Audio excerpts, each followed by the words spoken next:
अस्सलाम वालेकुम, नमस्कार, सत श्री अकाल एंड गुड इवनिंग। मैं हूं अर्ज़ू काज़मी और जी हाँ, हमेशा की तरह मेरे यूट्यूब चैनल पर है।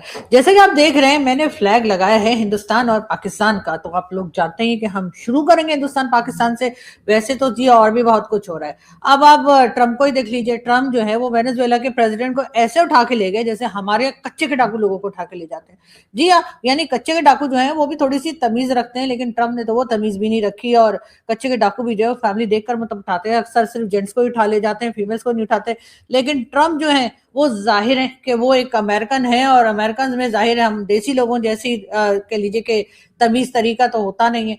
तो जी ट्रंप ने जब उठाया यानी कि वेनेजुएला के प्रेसिडेंट को, तो उनके साथ उनकी बेगम को भी ले गए। यानी वहां जाकर भी उन बेचारे को अपनी बेगम से छुटकारा नहीं मिला। लेकिन खैर कोई बात नहीं, बड़े बड़े देशों में ऐसी छोटी छोटी बातें होती रहती है। लेकिन खैर बात सारी ये है कि हमारे यहाँ तो खैर कच्चे के डाकू जब उठाते हैं तो मैंने ये देखा है कि वो फीमेल्स को बिल्कुल नहीं उठाते, और उसके बजाय सिर्फ मेल्स मेंबर्स को ही उठा के ले जाते हैं। उसके बाद पैसा वैसा मांगते हैं। और ट्रंप पैसा नहीं मांग रहे, लेकिन हाँ ट्रंप ऑयल की बात जरूर कर रहे हैं। तो बात तो वही हो जाती है कि चाहे कैश में लो चाहे ऑयल की शक्ल में, ट्रंप इस वक्त भी पैसे का ही सोच रहे हैं या फिर डॉलर्स का।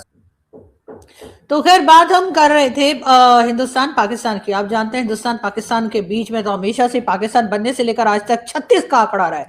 और अब एक बार फिर जी जो आप लोग जानते हैं लास्ट ईयर जो है दोनों के बीच में डिशिंग डिशिंग डिशिंग डिशिंग जी हाँ क्लैशेस चले। और अब वो क्लैशेस जो है वो खत्म हुए। उसके बाद जैसे तैसे भी अभी सिचुएशन जो है वो आगे की तरफ बढ़ रही है, और कोशिश ये की जा रही है दोनों तरफ से ना सही, लेकिन कहीं ना कहीं से बात ये करते हैं लोग कि जी अब अमन हो जाना चाहिए। लेकिन जाहिर है कि अब उसमें देखना यह है कि जो क्लैशेस हुए, जो कुछ हुआ, उसके बाद एक लंबा अरसा या कुछ ना कुछ टाइम जो है वो गुजर चुका है। तमाम कंट्रीज अपने अपने कामों में लग गई हैं। ट्रंप ने इधर उधर से लोगों को उठाना शुरू कर दिया है, और बांग्लादेश वाले आपस में ही लड़ चले जा रहे हैं। और साथ ही साथ जो है भारत में भी लोग अपने अपने कामों की तरफ लौट गए हैं। यानी कि किसी ने अगर बिजनेस करना है तो बिजनेस का सोच रहा है, खेलना है तो खेलने की बातें की जा रही है। जो भी लोग आगे की तरफ थोड़ा सा बढ़ते हुए दिखाई दे रहे हैं। ऐसे में हमारे जो मुझे लगता है कि ये जो दोनों कंट्रीज के दरमियान क्लैशेस हुए थे, याद से मतलब गौर से सुनिएगा, प्लीज हंसिएगा नहीं, क्योंकि बिल्कुल हंसने की बात नहीं। मुझे नहीं समझ आती कि मेरी वीडियो पर आगे आप लोग हंसते क्यों है। खैर बात सारी है कि हमारे यहाँ भी जी अब ये हो रहा था कि चलो जी क्लैशेस व्लैशेस तो हो गए भारत के साथ आपके। अब ये बताइए कि अफगानिस्तान कंट्रोल में क्यों नहीं आ रहा, अब ये बताइए कि टीटीपी कंट्रोल में क्यों नहीं आ रही। तो अब इस किस्म के जब सवाल शुरू हुए तो आप जानते हैं कि हमारे जो DGISPR साहब हैं वो अक्सर प्रेस कॉन्फ्रेंसेस कर लेते हैं। तो मुझे लगता है कि ये ऑपरेशन सिंदूर के टाइम पे भारत ने कुछ ना कुछ लोग जो है ना अपने यहाँ जासूस जो अपने है ना, वो हमारी जो एजेंसीज हैं और हमारी फौज जो है या हमारे वो लोग जो मुल्क को चलाते हैं उनके बीच में भेज दिए हैं। मैं बता रही हूँ, वरना जिस तरह से प्रेस कॉन्फ्रेंसेस हो रही हैं मुझे लगता है कि कोई ना कोई जो है ना वो रा का एजेंट इस वक्त जो है ना वो हमारी एजेंसीज के साथ बैठा हुआ है, जो बार बार कहता है सर ऐसा करें प्रेस कॉन्फ्रेंस कर लें, सर ऐसा करें एक और प्रेस कॉन्फ्रेंस कर लें, सर ऐसा करें वहां जाके बोलिए आपका सियासत से पॉलिटिक्स से कोई ताल्लुक नहीं है। जबकि सर सारी की सारी जो प्रेस कॉन्फ्रेंस हो आप करते ही पॉलिटिक्स के ऊपर है। लेकिन खैर बहरहाल बात ये हो रही है कि अभी हम लोग जैसे जरा कोशिश करते हैं कि भूल जाए, और साथ ही साथ जाहिर है कि लोग तरह तरह के सवाल करना शुरू कर देते हैं कि भाई आपसे टीटीपी कंट्रोल क्यों नहीं हो रही, बलोचिस्तान का क्या हाल है, डॉक्टर मारक बलोच कहाँ है, और इसी तरह की और बातें जब शुरू हो जाती हैं, या फिर हमारी इकोनॉमी इतनी खराब क्यों जा रही है, और कौन कौन से भाई लोग हैं जिन्होंने कॉर्नर का प्लॉट ले लिया है, कहीं कनाडा में अमेरिका में कहां कहां पे प्रॉपर्टी खरीदी है। जैसे ही ये बातें होने लगती हैं, या पाकिस्तान को पूरे पाकिस्तान को डीएचए बना दिया है आपने, जगह जगह जमीनों पर कब्जा करके अपनी हाउसिंग स्कीम बना दी है, कहीं पे आपने गोल्फ ग्राउंड बना दिए हैं, कहीं कुछ कर दिया है। जब लोग ये बातें करने लग जाते हैं तो फिर अचानक से लोगों को ख्याल आता है, यानी कि भाई लोगों को ख्याल आता है चलो एक प्रेस कॉन्फ्रेंस कर लेते हैं, और उसमें हम दोबारा से लोगों को याद दिलाते हैं वो देखो जी ऑपरेशन सिंदूर हुआ था, वो देखो जी भारत ने 11 जगह पर जो है हमें अटैक किया था। और उसके बाद न जाने कहां कहां से उठाकर जो है वो वीडियोस और क्लिप्स और वो सब कुछ चलाए जाते हैं। लेकिन उसके बाद होता क्या है ये तो हम आपको बाद में बताएंगे, लेकिन पहले जरा सा सुन लेते हैं कि सर ने इस बार प्रेस कॉन्फ्रेंस में क्या कहा। हम कहते हैं कि ये पाकिस्तान जो है एक अल्लाह का तोहफा है, इसमें अल्लाह की बड़ी बरकत है, तो ले आओ जो तुमने करना है। दाएं से आना है, बाएं से आना है, ऊपर से आना है, नीचे से आना है, इकट्ठे आना है, किसी के साथ आना है। एक बार मजा ना करा दिया ना तो पैसे वापस।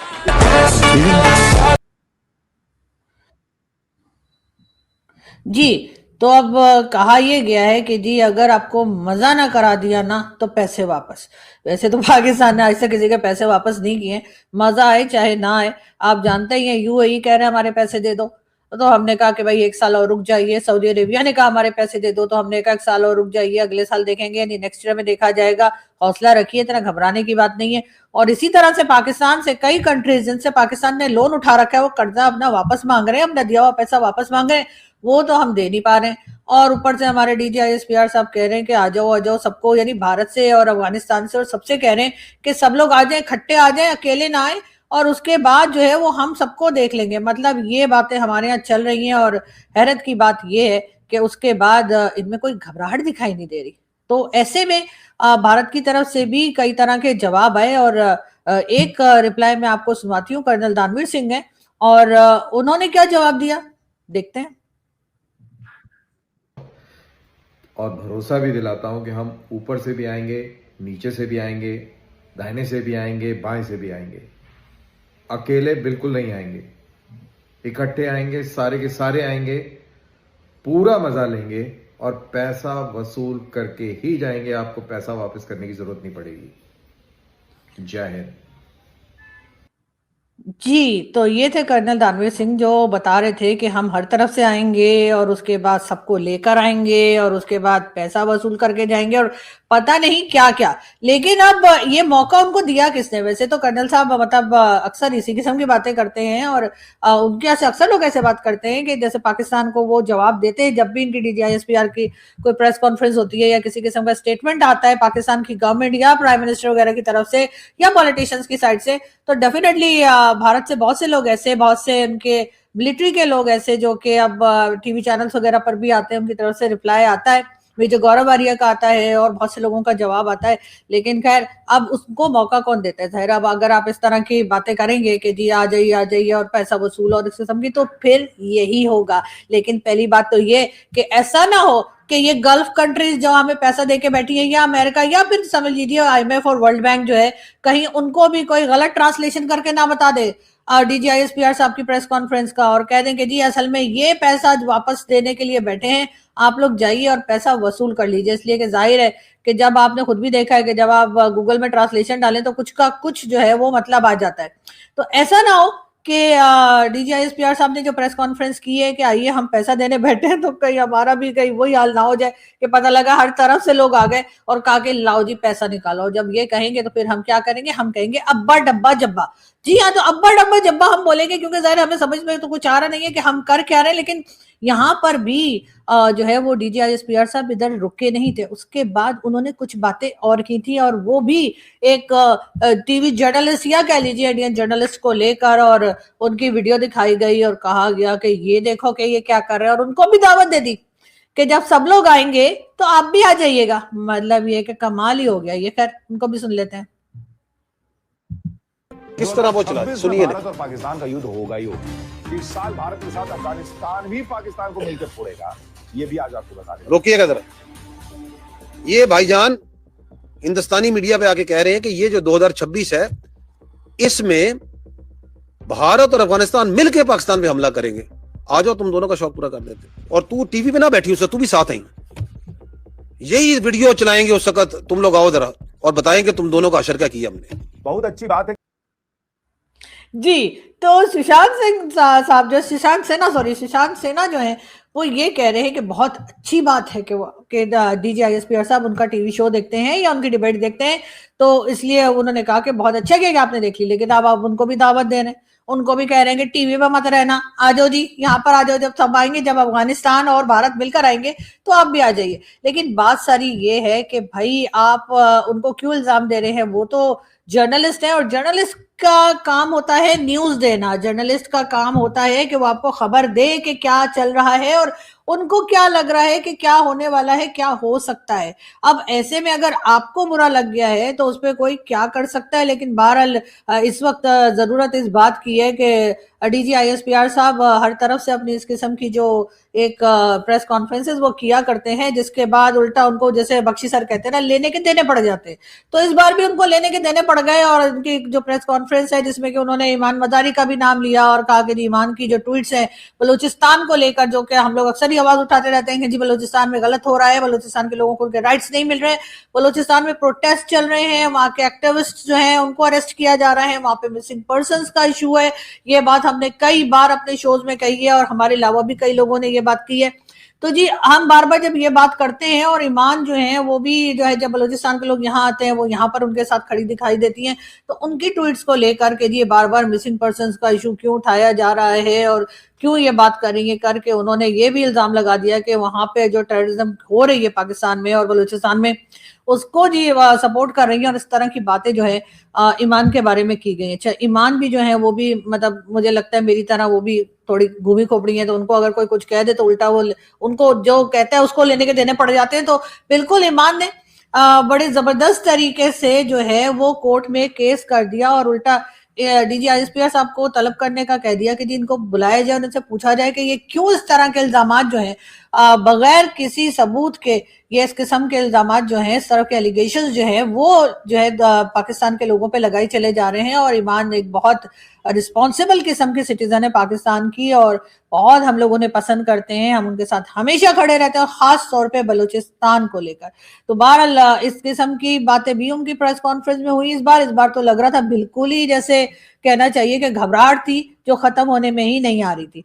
बहरहाल आगे हम बढ़ते हैं, हम अपडेट्स आपको देते रहेंगे। हालांकि इस वक्त तो हमारे यहाँ ये चल रहा था कि भाई हमने कहा कि भाई अब धुरिंदर सब लोग जो हैं वो देख रहे हैं और धुरिंदर मूवी जो आई है उसको हम कई बार पाकिस्तानी बैन होने के बावजूद देखे चले जा रहे हैं और सभी को सभी का काम पसंद आ रहा है, चाहे वो संजय दत्त हो, चाहे वो रणवीर सिंह हो, चाहे वो अक्षय खन्ना हो या जितने भी लोग थे, अर्जुन रामपाल वगैरह, सभी का नाम लिया जा रहा है। और माधवन और एक लंबी लिस्ट है कास्ट की जो कि इसमें मौजूद है और सबके सब एक क्लास एक्टर्स। और उनके बाद उसके बाद जो स्टोरी लाइन है और फिल्म का जो थीम है वो देखकर तो यकीनन पाकिस्तानियों को मजा ही आ गया। हालांकि हमें लग ये रहा था कि पाकिस्तान की तरफ से बड़ा क्रिटिसाइज किया जाएगा, लेकिन अब पाकिस्तान के कई लोगों को, बल्कि मेजोरिटी को अब समझ में आ गया है कि गलत को गलत और सही को सही ही कहना होगा। और इसीलिए शायद पाकिस्तान में भी ये फिल्म जो है बहुत सक्सेसफुली जो है वो कह लीजिए अगर लगा दी गई होती तो बहुत ज्यादा बिजनेस कर लेती। बहरहाल अभी हम इसमें ही लगे थे, लेकिन बार बार डीजी आईएसपीआर साहब को वही याद आ रहा है वो भारत और अफगानिस्तान मिलकर आने वाले हैं, यानी कि तो तैयारी पकड़े ना सर। प्रेस कॉन्फ्रेंस करने के बजाय जरा अपनी तलवारें वलवारें जो है ना उसको जरा जंगमंग तो नहीं लग गया, तो उनको देखिए कि क्या करना है। आपके वो जो पटाखे फुलझड़ियां और आपने जो गोला बारूद बना के रखा है उसको भी जरा चेक कर लीजिए कि चलता भी है कि नहीं, क्योंकि अगर दोनों कंट्रीज मिलकर आएंगी तो जाहिर है फिर आपका भी एक टेस्ट हो जाएगा। तो आप बजाय प्रेस कॉन्फ्रेंस करने के आप लोग जाकर और प्रैक्टिस कीजिए कि भारत और अफगानिस्तान से लड़ना कैसे। लेकिन क्योंकि जाहिर है दोस्ती की तरफ तो आप जाएंगे नहीं, टर्म्स ठीक करने आपने टर्म्स ठीक करने कभी आपको जिंदगी भर ना आए तो अब क्या खाक आएंगे। बहरहाल अब जैसे जैसे प्रेस कॉन्फ्रेंसेस हो रही हैं, जैसे जैसे कोशिश की जा रही है कि आम पब्लिक के अंदर जो है एक हमदर्दी और एक समझिए एक तरह की पसंदीदगी और इस तरह की बातें जो है वो लोगों के अंदर डाली जाएं कि जी हमारी फोर्सेस जो है वो बड़ा काम कर रही है। तो मैं ये बता दूं कि हमारी फोर्सेस काम कर रही हैं और उनमें जो आम सिपाही है उससे किसी को कोई शिकायत नहीं है। शिकायत अगर है तो इन लोगों से है जो कि टॉप पे बैठे हुए हैं और जो कि बार बार लड़ाई झगड़े की बात करते हैं, जो कि बार बार जबरदस्ती अपने आप को ही मेडल दे देते हैं, अपने आप को ही प्रोमोट कर देते हैं और उसके बाद डरा धमका कर कहते हैं कि इज्जत करो। और अगर कोई इस बारे में लिखता है कि जी इज्जत या रिस्पेक्ट तो गेन की जाती है, आप किसी के अंदर जबरदस्ती ये बात नहीं कर सकते, तो उस वक्त उनके आर्टिकल्स हटा दिए जाते हैं या उनको डराया धमकाया जाता है। कभी बैंक बंद कर दिए जाते हैं तो कभी कुछ और कभी कुछ इस किस्म की हरकतें जो है वो करते जा रहे हैं। लेकिन अनफॉर्चुनेटली अक्ल इनको नहीं आ रही। अब अक्ल नहीं आ रही का हम क्या कर सकते हैं, कुछ नहीं कर सकते। लेकिन बहरहाल हम आपको ये भी बताते चले, हम आगे की तरफ अगर बढ़ते हैं और हम जाते हैं जी बिल्कुल डेफिनेटली दूसरी खबर की तरफ। जी तो हम जाते हैं जी दूसरी न्यूज की तरफ और वो आ जाती है फवाद चौधरी साहब की। फवाद चौधरी साहब का कहना ये, पाकिस्तान में शराब खानों की इजाजत होनी चाहिए, जिसने पीनी है पिए, जिसने नहीं पीनी ना पिए। खैर एक तरफ से अगर देखा जाए तो फवाद चौधरी साहब कुछ गलत नहीं कह रहे। पाकिस्तान में जो है वो पीजे मीर साहब और कई दूसरे सीनियर जर्नलिस्ट जो हैं वो भी यही बात करते हैं कि पाकिस्तान में जो है वो अल्कोहल की जो है वो इजाजत होनी चाहिए, परमिशन होनी चाहिए। और जाहिर है उसके लिए परमिट होंगे, कोई चीज होगी जिसको करके जिसने लेनी है ले, ना नहीं लेनी ना ले। और लेकिन अगर आप ऐसा नहीं करते तो पाकिस्तान में लोग पीते तो हैं, और चोरी छुपे पीते हैं, चोरी छुपे खरीद के पीते हैं, और उससे होता यह है कि टैक्स जो है वो चोरी हो जाता है या टैक्स नहीं लिया जाता। अगर पाकिस्तान में अगर हम इसके ऊपर इसको लीगल कर दें और इसके ऊपर टैक्स वगैरह लगा दें तो डेफिनेटली पाकिस्तान के खजाने को काफी इनकम मिल सकती है। अब फवाद चौधरी साहब जैसे जो पहले मिनिस्टर भी रह चुके हैं, अगर वो ये बात कर रहे हैं तो आप समझ लीजिए कि अब लोग इस तरफ को भी सोचने लगे। इसका मतलब ये नहीं है कि जगह जगह मतलब जैसे आपके रेस्टोरेंट्स होते हैं या जैसे कोई भी शॉप होती है उस तरह से कोई शॉप खोल देने की वो बात कर रहे हैं। उनका मतलब यही है कि उसको जो है लीगल कर दिया जाए। और जाहिर है कि जो लोग नहीं पीते वो किसी सूरत में भी नहीं पिएंगे। बहुत से पाकिस्तानी ऐसे हैं जो कि अगर यूरोप जाएं या किसी भी ऐसी कंट्री में जाएं जहां पे शराब लीगल है, वो वहां जाकर भी नहीं पीते और वहां रहकर भी नहीं पीते, तो वो यहाँ भी नहीं पिएंगे। लेकिन बात सारी ये है कि जो लोग पीते हैं उनको ऊपर टैक्स नहीं लग रहा है, और चोरी छुपे जिस तरह से यहाँ पे शराब को खरीदा जाता है और उसमें मौलवी मौलाना इस तरह के लोग भी शामिल है। कई तो ऐसे हैं जो कि सरकार का हिस्सा है, सरकार की पार्लियामेंट का हिस्सा है या उनकी टीम का हिस्सा है, और वो मौलवी मौलाना साहब जब टीवी पर आते हैं तब भी झूमते हुए आते हैं और झूमते हुए जाते हैं, लेकिन उसके बाद भाषण ये देते हैं कि जी ये हराम है और वो हराम है। अरे आप लोगों ने अभी तक छोड़ा क्या है? पाकिस्तान में जो रहने वाले मुसलमान हैं उनमें अगर इस्लाम में जो जो चीजें मना है, जिसमें शराब है, जना है, और कह लीजिए झूठ बोलना है, सुअर खाना है, कई चीजें जो है पोर्क वगैरह आप नहीं खा सकते, तो इसमें से सिर्फ एक वो बेचारा सुअर ही बचा हुआ है। बाकी तो जो जो हराम है वो सब ये करते हैं। और उसके बाद बातें ऐसी करते हैं कि जैसे कहते हैं हम जैसे कोई इस्लामिक कंट्री के ना चौधरी बने हुए। तो जितनी दोगली जिंदगी यहाँ पर पाकिस्तानी मुसलमान जीते हैं, शायद इतनी डबल स्टैंडर्ड्स दुनिया में कहीं नहीं होंगे। लेकिन बहरहाल, लेकिन हमें क्योंकि आदत है, हम क्योंकि यही बताते नहीं, हमसे अच्छा मुसलमान तो पैदा ही नहीं हुआ, और जैसे कोई बात करेंगे उसके साथ ही कोई आयत भी पढ़ देंगे। और ये बात जो है वो ना सिर्फ ये कि इस वक्त के पॉलिटिशियंस और इस वक्त की मिलिट्री एस्टेब्लिशमेंट कर रही है, बल्कि ये हमेशा से होता है। चाहे वो जुल्फिकार अली भुट्टो रहे, चाहे बेनजीर भुट्टो रही, चाहे नवाज शरीफ, चाहे इवन इमरान खान, वो इया का नाबदो, वो इया का नस्तईन और ये वो सब बोलना किसने शुरू किया? इमरान खान साहब ने। तो यहाँ पर तो जी चाहे बाकी चीजों में आप कह सकते हैं इमरान खान साहब को फेवर दे सकते हैं, लेकिन रिलीजन बेचने में या रिलीजन को मिस यूज करने में हमारे तमाम ही लोग, हमारे तमाम ही पॉलिटिशियन, हमारे तमाम ही मिलिट्री एस्टेब्लिशमेंट या वो लोग जो मुल्क को चलाते हैं, वो तमाम के तमाम लोग शामिल हैं। और यही चूरन बेच बेच कर यहाँ पर इन्होंने लोगों की हालत ये कर दी है कि वो इंतहा पसंद हो गए। कई लोग जो हैं अब पाकिस्तान को, इनको थोड़ा सा पाकिस्तान के लोगों का दिमाग जो है ना उसको इन्हें खोलना पड़ेगा, मतलब खोलने पड़ेगा। आप समझे हथौड़ा लेके खोले, वो बात नहीं करी मैं। मेरा मतलब है कि अपनी सोच को बदलना होगा, थोड़ा सा मॉडर्न करना होगा अपने आप को, थोड़ा सा अपने आप को इस काबिल रखना होगा कि ठीक है हर एक की मर्जी उसके साथ, उसका रिलीजन उसके साथ, हर रिलीजन की रिस्पेक्ट करनी है, हर इंसान की रिस्पेक्ट करनी है। जब तक आप उस तरफ नहीं जाएंगे और आप लोगों को इसी तरह से जो है वो रिलीजन का चूरन चटाते रहेंगे तो पाकिस्तान में जो है वो कुछ भी ठीक होता हुआ नहीं दिखेगा। बाकी रह गए ये लोग, इनका क्या है जी, इनकी तो जिस वक्त टेन्योर खत्म होता है या जिस वक्त इनकी गवर्नमेंट चली जाती है या इनकी पावर चली जाती है, उस वक्त ये भागकर लंदन, अमेरिका, कनाडा, दुबई और कैसी कैसी जगह पर ये लोग चले जाते हैं और यहाँ पर रह जाते हैं हमारे जैसे आम लोग, जो कि हर तरफ से मार खाते हैं बेचारे, जो महंगाई सहते हैं और इन लोगों के होते हुए भी प्रॉब्लम्स जो है वो फेस करते हैं। तो जाहिर है कि यहाँ पर जो है वो पब्लिक को थोड़ा सा अपने आप को भी थोड़ा सा इम्प्रूव करना होगा, अपनी सोच को बदलना होगा। और बाकी रह गए ये हुक्मरान, ये वो लोग जो पाकिस्तान के ऊपर हुकूमत करते हैं और हमें तरानों के ऊपर लगा के, हमेशा मैं कहती हूँ, खुद ये खजानों पर लग जाते हैं। जी हाँ, ये वही लोग हैं, इनको पहचानिए, इनको जानिए और उसके बाद फैसला कीजिए कि आपने इनको कितनी रिस्पेक्ट देनी है। बहरहाल हमारी तो यही कोशिश है कि हमारे कंट्री के हर तरफ जितने भी बॉर्डर्स हैं सबके साथ हमारे रिलेशंस ठीक रहें, सबके साथ हम अमन के साथ रहें, सबके साथ हम रिस्पेक्टफुली रहें। लेकिन ऐसा हो नहीं पाता, ऐसा हो नहीं रहा। और ऐसा कौन लोग हैं जो नहीं करने दे रहे?